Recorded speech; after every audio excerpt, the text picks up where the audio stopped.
मेरे प्रिय दर्शकों नमस्कार। प्रिय दर्शकों, विश्व ज्योतिष में मैं आपका स्वागत करता हूं और आपको धन्यवाद देता हूं कि आप मेरी बड़ी उत्साह से देख रहे हैं। आग्रह भी करता हूं कि आपको अच्छा लगता है तो लाइक करें, दो शब्द कमेंट के लिखें। मेरी जो भी कुंडली है वो कैसे न कैसे डायरेक्टली इनडायरेक्टली मेरी देखी हुई है और आप लोगों में से ही है। आज भी जिस कुंडली पर हम वीडियो बना रहे हैं वो भी आप लोगों में से ही है, मेरे दर्शकों में से है या मैंने देखी है, बनाई है। दर्शकों, कोई भी लगन की कुंडली हो, किसी भी लगन की कुंडली में गुरु और शनि देव का बहुत महत्व है, क्योंकि गुरुदेव एक राशि पर एक साल लगभग रहते हैं और शनि देव 2.5 वर्ष रहते हैं और शनि देव को अपने साढ़े सत्ते का भी अधिकार है। मैंने हमेशा बीच में बताता रहा हूं कि जन्म कुंडली पर शनि देव का ज्यादा आधिपत्य है तो वो न्याय के देवता है। 2 राशियों के स्वामी हैं, 3 उनकी दृष्टि है, 5 भाव तो ऐसे ही होंगे और जब साढ़े शक्ति कोई ना कोई रहती है तो 3 भाव से प्रभावित रहते हैं, तो किसी न किसी तरह से 8 राशियों के ऊपर उनका आधिपत्य आ जाता है। और कुंडली में सबसे पहले कोई भी हो ये देखता है कि मंगल की क्या स्थिति है, शनि की क्या स्थिति है और गुरुदेव की क्या स्थिति है। इन तीनों की स्थिति को देखा जाता है। मंगल क्योंकि ऊर्जावान तो है, लेकिन लोग मांगलिक होने से घबराते हैं और मांगलिक कोई दोष नहीं है, वो तो 50-52% के लोगों में होता है और अपने आप कट भी जाता है। मंगल ऊर्जावान है। उसके बाद आता है शनि। शनि क्रूर ग्रह, पापी ग्रह माना गया है, पाप और तृष्णा का कारक ग्रह है। राजा को रंक बना देता है, जिसका शुभ शनि हो राजा को रंक बना देता है। दूसरा, गुरु आध्यात्मिक है, नीतिवान है, नैतिक से कर्म करने वाला, धार्मिक विचार वाला। बिना गुरु के प्रभाव से और शनि के प्रभाव से लोग ऊपर उठना असंभव है। गुरु भी चाहिए और शनि भी चाहिए। किसी भी कुंडली हो, आप कोई भी कुंडली उठा करके देख लो, अगर इन दोनों की शुभ स्थिति है तो अच्छा है। शनिदेव ये लगने के 12 भाव है लगन के, अगर शुभ स्थिति में हो, द्वितीय भाव में, पंचम भाव में और 9 भाव में और एकादश भाव में शुभ स्थिति में हो, कहीं पर भी हो, तो रंग से राजा बना देता है, करोड़पति बना देता है इन 4 भावों में, अगर शनिदेव शुभ स्थिति में हो। और जब शनिदेव शुभ स्थिति में होते हैं दर्शक, उसकी साढ़े शक्ति भी अच्छी होती है और वो कुछ ना कुछ साढ़े शक्ति में दे के जाता है। साढ़े शक्ति में वो तराश देता है, लेकिन जिसका कुंडली में शनि शुभ हो उनको साढ़े शक्ति भी कुछ ना कुछ अच्छा दे करके जाती है। अशुभ वालों की तो अलग ही बात है। शनिदेव आपके लगन कुंडली में या नवास की कुंडली में नीच राशि में हो या जिस वर्ग में नीच राशि में हो तो अशुभ माना गया है। जीवन में संघर्ष है, जीवन में सुख नहीं रहता। कुछ लोग ऐसे होते हैं जो गिने चुने कुंडलियों में होते हैं, शनिदेव नीच राशि का हो, सूर्यदेव नीच राशि का हो, कहीं पर भी 6, 7, 12 भाव में नीच राशि का हो, और राहु के साथ कोई भी ग्रह जो अशुभ योग बना देता है, जैसे चांडाल योग है, अंगारक योग है, ग्रहण योग है, आदि आदि विश्व योग है। ये सारे ऐसे योग हैं कि कुंडली में आपके जितने भी शुभ योग है उनका सफाया कर देते हैं और किसी न किसी तरह से शापित कुंडली है। आज जो मैं कुंडली आपको दिखा रहा हूं वो शापित नहीं है, परिश्रम से बना है, लेकिन शनिदेव की मेहरबानी है और गुरुदेव का प्यार है। इन 4 भावों में आपके अगर कहीं पर भी शनि है, शुभ स्थिति में है, तो आपको करोड़पति भी बना देता है। दर्शकों, आप अपनी कुंडली देखिए, अगर शनिदेव पीड़ित है, इन 4 भावों में है, शुभ स्थिति में है, तो उसका उपाय कर लीजिए।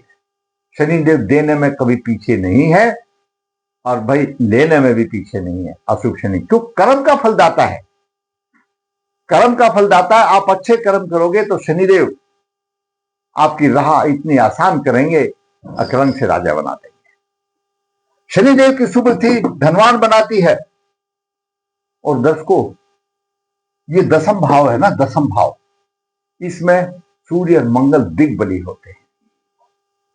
शत्रु राशि में भी होने दो, परिश्रम अधिक कराएंगे, लेकिन कुछ ना कुछ दे के, कुछ ना कुछ देंगे। तो इन्हीं बातों पे हम विचार करते हैं। जातक की कुंडली क्या कहती है?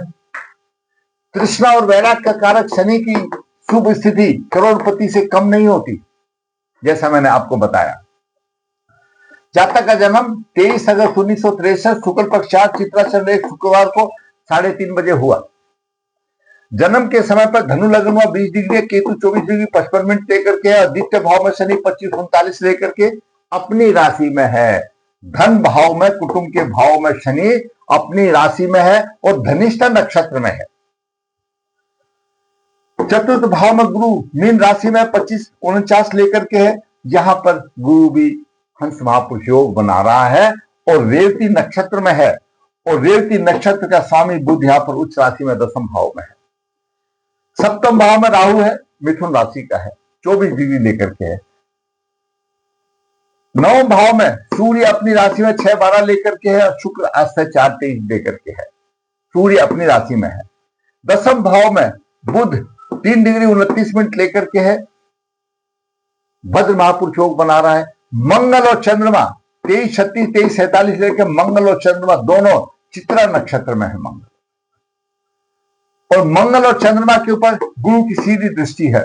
और इसमें खास विशेष बात यह है दर्शकों, देखिए लगन के उदय 20 डिग्री है, शनि 25 पर है, केतु 24 पर है, गुरु 25 पर है, राहु 24 पर है, मंगल 23 पर है, चंद्रमा 23 पर है। ये ग्रह लगन के उदय अंशों के साथ साथ बलवान स्थिति में है। भाग्य भाव में सूर्य जरूर है, लेकिन लगन अंशों में डिफरेंस है। तो ये इसी तरह से बुध भी डिफरेंस है। लेकिन ये 4 ग्रह, 1, 2, 3, 4, 5 ग्रह और लगन, उदय और केतु 6 ग्रह, ये बलवान स्थिति में है। हम नवास अगर देखते हैं तो नवास में, विश्व नवास में कोई नहीं और पुष्कर नवास में सिर्फ राहु है, बाकी सारी सामान्य कुंडली है। तो ऐसा जातक सामान्य है, उसको किसी पुष्कर नवास का योगदान भी नहीं मिला, लेकिन ऊंचा उठा, रंग से राजा बना। क्यों बना? लग्नेश का नवासपति शनि द्वितीय भाव में है। लग्नेश, ये बहुत ही महत्वपूर्ण पॉइंट है दोस्तों कि लगन कुंडली का लग्नेश नवास में किस राशि में है, जो उसको ऊर्जा वहां से मिलेगी, उसका नवासपति कहते हैं। जैसे लगन धनु लगन है, धनु लगन का स्वामी गुरु कुंभ राशि में है, तो लग्नेश का नवासपति शनि हुआ। और शनि लगन कुंडली में कहां पर है? शनि द्वितीय भाव में अपनी राशि में है, वहां से ऊर्जा मिलेगी लग्नेश को। और द्वितीय भाव धन का, कुटुंब का भाव है, वाणी का भाव है, और शनि अपनी राशि में है, तो वहां से उसको ऊर्जा मिलेगी, धन की प्रेरणा मिलेगी, धन अच्छा होगा। क्यों? शनि धन के भाव में, कुटुंब अच्छा होगा क्योंकि शनि कुटुंब भाव में है, वाणी अच्छी होगी क्योंकि शनि अपनी राशि में है। हंस महापुरुष योग, गज केसरी योग, गुरु अपनी राशि में है, और गुरु जिस नक्षत्र में है, रेवती नक्षत्र में, नक्षत्र का स्वामी बुध है, उच्च राशि में, बिल्कुल हंस महापुरुष योग परिपूर्ण बन रहा है। चंद्रमा से केंद्र में गुरु है, गज केसरी योग बन रहा है। प्राशर जी कहते हैं गज केसरी योग की परिभाषा, जब चंद्रमा से केंद्र में गुरु हो और उस गुरु को शुभ ग्रह देखे तभी पूरा होता है। तो यहां पर चंद्रमा से केंद्र में गुरु है, सिर्फ केवल चंद्रमा शुभ ग्रह है, वो शुक्ल पक्ष 4 का है, कमजोर है थोड़ा सा। सातवीं, जब सप्तमी अष्टम में शुक्ल पक्ष हो जाता है, पक्षबली आ जाता है, तो अगर यहां पर दूसरा कोई शुभ ग्रह भी गुरु को देखता तो अच्छा बनता है। लेकिन वैसे चंद्रमा से केंद्र में गुरु है, एक अच्छा योग है, परिपूर्ण अच्छा योग है, और हंस महापुरुष योग है, और भद्र महापुरुष योग है। जब बुध केंद्र में हो, अपनी राशि में हो, भद्र महापुरुष योग हो जाता है। सूर्य अपने भाव में है, भाग्यवान प्रबल है। अभी कुंडली की बलवंता देखिए, हम साधारण तौर पर देखते हैं, शनि अपनी राशि में है, गुरु अपनी राशि में है, बुध अपनी राशि में, सूर्य अपनी राशि में है और मंगल दिग्बली है। पंचम भाव का स्वामी है, द्वादश भाव का स्वामी है। मंगल दसम भाव में दिग्बली होता है। जब मंगल यहां पर चित्रा नक्षत्र में है, बुध की राशि में आता है मंगल, तीक्ष्ण बुद्धि होगी ऐसे जातक की, उच्च शिक्षित भी होगा और राजपक्ष से संघर्ष के बाद सफलता मिलती है, क्योंकि शत्रु राशि में है ना, संघर्ष करने से, लेकिन तेजस्वी होगा। ऐसा जातक तेजस्वी अपने तेज स्वभाव से सरकारी नौकरी में सफलता प्राप्त करता है। मंगल है यहां पर, चंद्रमा भी यहां पर है, साथ दे रहा है और मंगल और चंद्रमा पर गुरु की दृष्टि है। जब अगर गुरु की दृष्टि हो ऐसे चंद्रमा पर, बंधुओं से युक्त होगा, सुखी होगा, राज कर्मचारी होगा, अपने वचन का पक्का होगा। जैसे बोलते थे ना, अब मैंने कह दिया सो कह दिया, तो वो हिसाब है, कभी अपने जुबान से नहीं फिरता, क्योंकि चंद्रमा बुध की राशि में है और गुरु की दृष्टि है और बुध वाणी का कारक है। अच्छी वाणी अच्छी होगी, जो बोल दिया तो बोल दिया, चाहे कितना भी नुकसान हो। दूसरी तरफ मंगल को देखते हैं गुरुदेव, तो ऐसा राजपुरुष होगा, तेजस्वी हो, राजदूत के माफिक पद होगा। पहले राजदूत अच्छे माने जाते थे। सभी कार्यों में चतुर्थ होगा, एक किस्म से नेता होगा, लीडरशिप होगा, नेतृत्व करने की उसकी क्षमता होगी। यहां पर अब गुरु यहां पर रेवती नक्षत्र में स्वामी बुध है, अच्छी स्थान पर है। बुध उत्तर फाल्गुनी नक्षत्र में है तो सूर्य भी अच्छे स्थान पर है। शनि धनिष्ठा में है तो मंगल भी अच्छे स्थान पर है। सूर्य केतु के नक्षत्र में है। दोस्तों सभी कुंडली में होते हैं, ऐसा कोई पितृदोष ऐसा कोई नहीं है। सूर्य अस्त, शुक्र अस्त हो गया, ये भी एक परेशानी वाली बात है। एकादश भाव का स्वामी है, कहीं ना कहीं है। केंद्र में राहु केतु आ जाते हैं, कालसर्प दोष हो जाता है, कालसर्प दोष माना जाता है। बेशक आधे ग्रह इधर हो, आधे ग्रह इधर हो, तो राहु मिथुन राशि में, मिथुन राशि का स्वामी बुध दशम भाव में है, बहुत ही महत्वपूर्ण है, बहुत अच्छा राजयोग है, ऐसा माना गया है। मंगल और शुक्र केतु, राहु केतु के परिवर्तन से एक तरफ है, मंगल भी है, शुक्र भी है, अच्छा दाम्पत्य सुख माना जाता है, इसमें कोई दो राय नहीं। राहु केतु की एक्सेस से शनि एक तरफ है, सूर्य एक तरफ है, तो पिता के पुत्र में थोड़ा सा वैचारिक मतभेद रहता है, इसका नहीं। लेकिन दर्शकों बात हम कर रहे थे शनि की, यहां पर 4 राशियों में हो, शुभ स्थिति में हो। यहां पर तुला राशि है, शनि द्वितीय भाव में है, द्वितीय भाव धन का भाव है। अपनी राशि को कोई भी गुरु ग्रह या शुभ ग्रह खराब नहीं होने देता, धन का भाव है। तीसरी दृष्टि यहां पर चतुर्थ भाव पर पड़ती है, गुरु की दृष्टि, गुरु भी यहां पहले से ही बैठे, अच्छा सुख मिलता है, क्योंकि गुरु से एकादश में है शनि। लग्ने से एकादश में शनि है, धन दे रहा है, लग्ने से एकादश में शनि आ गया, ये भी एक अच्छी स्थिति बनती है।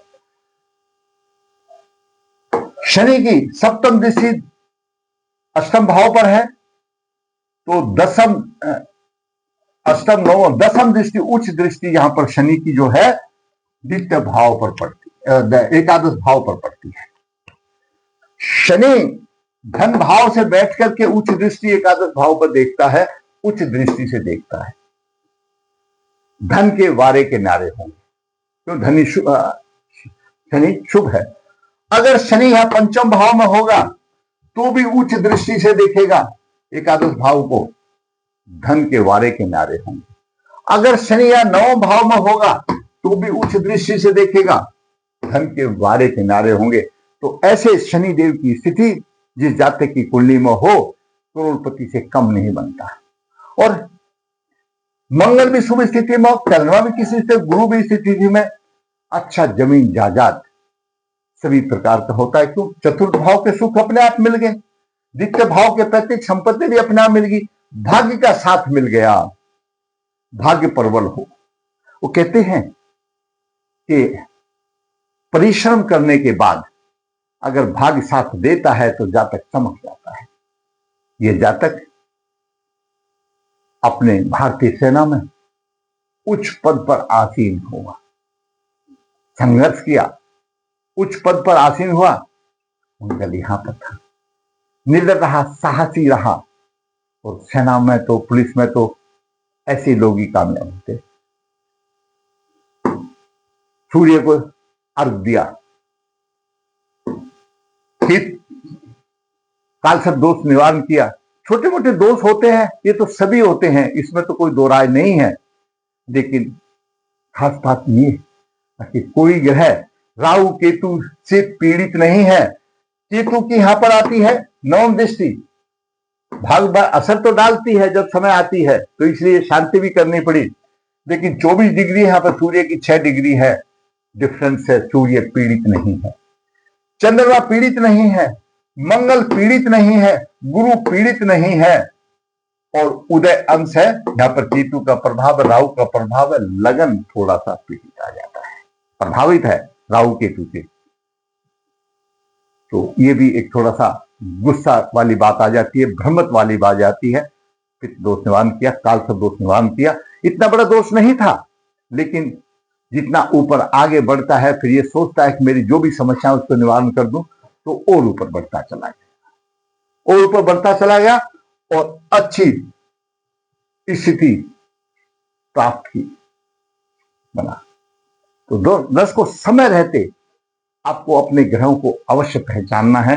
इतनी भी अच्छी कुंडली हो, जहां अगर थोड़ी बहुत भी परेशानी आती है, ऐसी बात नहीं, ग्रहों की दशा आती है, शुक्र केतु की दशा जब परेशानी आई, उठा करके निवारण कर दिया। क्यों? पहले से ही बलवान है कुंडली, और बलवान हो गई। दोष सभी मैंने बताया, सभी में छोटे मोटे होते हैं। और देखिए, सब विधाता करने वाला है, हमारा को कुछ नहीं। वो जिसको ऊपर उठाना है तो उसकी माइंड को इस तरह से डाइवर्ट करेगा, वो कुछ करेगा। बलवान कुंडली है, थोड़ा सा उपाय किया तो और बलवान होगी। कोई बड़ा पितृदोष भी कुंडली में नहीं है, सामान्य तौर पर तो छोटे मोटे दोष तो होते ही है। नवास में जब गए तो सूर्य, यहां पर शुक्र राहु आ गए, ये एक समस्या आ गई थी, ये बड़ा पितृदोष बन जाता है। और नवास में देखिए दर्शकों, शनि और चंद्रमा मंगल की एक युति एकादश भाव में है, और शनि तुला लगन का है, और इसके लिए कारक ग्रह बनता है। बुध और शुक्र आमने सामने बनते हैं। यहीं पर एक दोष आया, जो शुक्र राहु एक ही स्थिति में आए। इसमें बोला ना, षड वर्ग देखना चाहिए। षड वर्ग में अगर जो दोष आ जाता है, आसान नहीं करता, तो इसलिए यहां पर कुछ दोष आ गया था, ध्यान किया। कोई पुष्कर नवास का सहारा नहीं, राहु चला गया पुष्कर नवास में, तो राहु तो तकलीफ देगा, शांति करते। तो ऐसे योगों पे थोड़ा सा ध्यान अगर दिया जाए, अच्छा है, ऊपर चढ़ रहा है। कैसे? जैसे मैं आज बताऊं, अच्छे ग्रह योग हैं, और एक जातक राजनीति में जाता है तो विधायक बन जाता है, और उसके कुछ और अच्छे ग्रह योग, उसका तकदीर और साथ मारता है तो मंत्री बन जाता है, और साथ मारता है तो मुख्यमंत्री बन जाता है। ये स्थिति रह जाती है। विधायक तो जो मुख्यमंत्री बना वो भी जनता से चुन के गया, और सामान्य विधायक रह गया वो भी जनता से रहा। अगर दोष ना निकालता तो सामान्य विधायक जैसी कंडीशन आ जाती, दोष निकाल दिया तो ऊपर उठ गया, इतना फर्क आ जाता है। तो दर्शकों, शनि देव बेशक दंड देने वाले हैं, न्याय का देवता है, लेकिन इस तरह इन 4 भावों में आएगा तो शनिदेव करोड़पति से कम नहीं बनाएगा। अगर आपको अच्छा लगता है वीडियो तो आप लाइक करें, शेयर करें, जिसे चैनल सब्सक्राइब है, ताकि आने वाली भी अपडेट आपको मिलती रहे, आपके ज्ञान की वृद्धि होती रहे। धन्यवाद।